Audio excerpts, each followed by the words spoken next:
Maririnig natin palagi sa balita na tayo ay manatili sa bahay. Pero ang katagang ito ay hindi para sa lahat.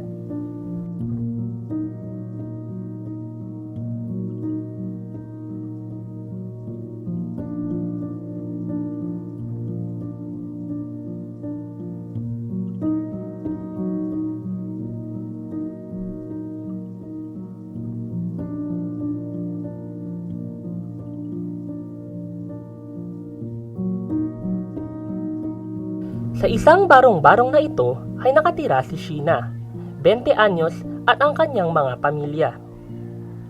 Sila ay humihiga sa isang maduming kama na mistula ding tahanan ng mga insekto gaya ng langgam, surot at lamok.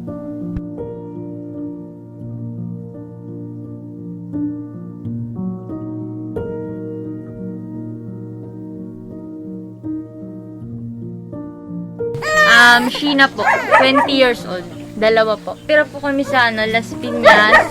Tapos, yun nga po, jeep driver po yung asawa ko. Nagka-problema po sa jeep. Na-impound yung jeep. Na-impound po. Tapos, yun, wala na po kami pang upa. Pansamantala, dito kami nakikituloy sa, dito niya. Pag may iabot po kami, pag may pera.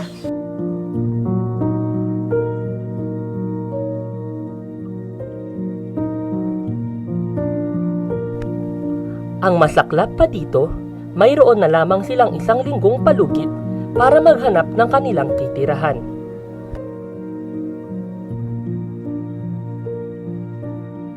Ito nga, medyo okay lang. Pero hindi maayos kasi yung anak ko nga eh. Mamalilit, wala pang kuryente. Init, tapos daming lamok. Mga kuto pa ng aso. Dami na nga sugat ng anak ko eh. Naghahanap po siya ng pasukan na driver. May license naman po. Sideline lang po. Pag may driver, pag may ma-extrahan, gano'n. Hindi ko lang po, paypay ng paypay. Dami na nga pong kagat ng anak ko, yung isa, yung panganay. Lamok. Tapos kuto ng aso.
Dati sa sa LBR, siya, car wash. Tapos ako nasa kantina ko, taga-serve ng pagkain sa kambingan. Kami nagkakilala. Yun nga yung problema hindi eh. Kasi walang trabaho na matino yung asawa ko. Tapos naasa kami sa tito niya sa pagkain. Pa-sideline lang din. Ayun, yung panganay ko naman nakain, ito, pinapadedi ko na lang sa akin. May nakuha naman. Pag may pera, binibili. Parang parehas lang din. Kasi yung doon kami, sa kabila, nag-jeep yung asawa ko. Mahina pa yung jeep, lalo na ngayon pandemya.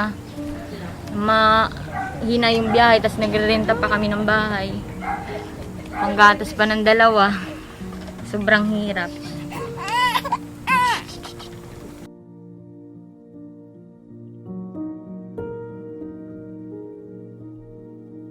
Sana po kung may gustong tumulong, panggatas, pangkain.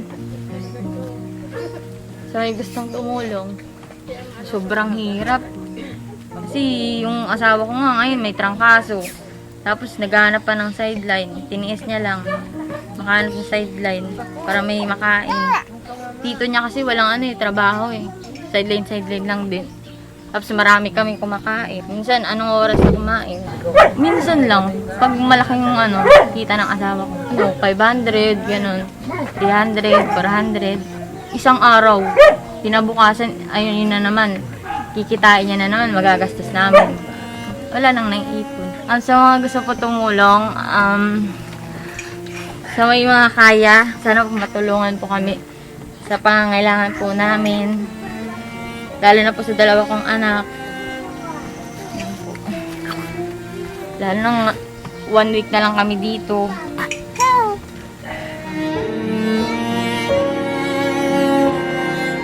Hindi nawawalan si Sheena ng pag-asa na sila ay makakaahon sa buhay at balang araw ay magkakaroon ng maayos na tahanan para sa kanyang anak at kanyang pamilya.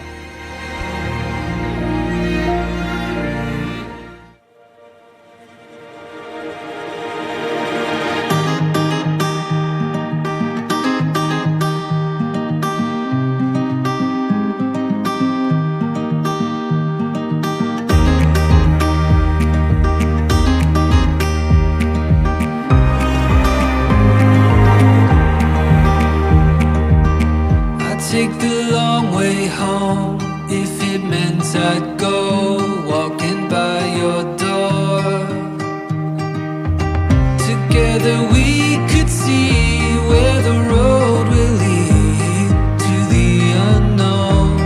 There is no end if you believe. Just take my hand and come with me. Sun coming up, you make my world come alive. Oh, you know I can't get enough. You walking by my side. You are my sunshine.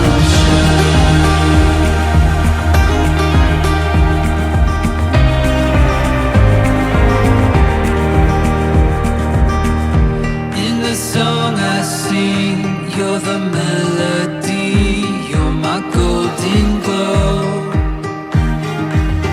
I see it in your eyes, you radiate the light that leads me home. There is no end if you believe. Just take my hand and come with me. Oh, you're like the Ito po ay mga tulong mula po sa Random Kindness YouTube channel po.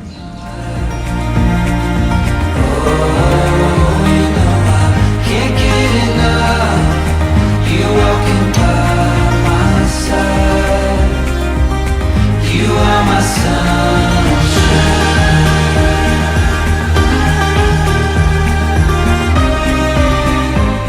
Salamat po sa Random Kindness kasi kagabi nag-chat ako, ayun, agad nila. Pinuntahan agad nila ako. Salamat. You are my sunshine. Po. Thank you po.